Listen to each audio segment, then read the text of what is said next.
আজকে থেকে আমরা ব্রেকআপ করছি, এখন থেকে আমরা শুধুই বন্ধু।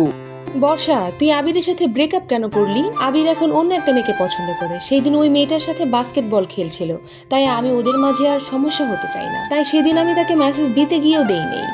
আবির, তুই তো বর্ষাকে অনেক ভালোবাসতি, তাহলে ওর সাথে ব্রেকআপ কেন করলি? আমার মনে হয় বর্ষা অন্য একটা ছেলেকে পছন্দ করে, এবং সেই দিন আমি তাকে একটা ছেলের সাথে রেস্টুরেন্টে বসে খেতেও দেখেছি। আমি বর্ষাকে এখনো ভালোবাসি, কিন্তু আমি চাই না আমার জন্য বর্ষা একটু কষ্ট পাক, তাই আমি তাকে অনেকবার মেসেজ দিতে গিয়েও দেইনি। এবার বর্ষার পালা। বর্ষা, তুই বল, ট্রুথ না দেয়ার নিবি? আমি ট্রুথ নিব। তাহলে বল, তুই কি এখনো আবিরকে ভালোবাসিস? আমি বলতে পারবো না, আবির কি বলে সেটা শোন। আবির, তুই বল, তুই কি বর্ষাকে ভালোবাসিস? আর না, তোমরা যেমনটা ভাবছো তেমনটা না, বর্ষাকে আমি এখন ফ্রেন্ডের মতো দেখি। বর্ষা, দাঁড়াও, তুমি ওখান থেকে কিছু না বলে উঠে এলে কেন?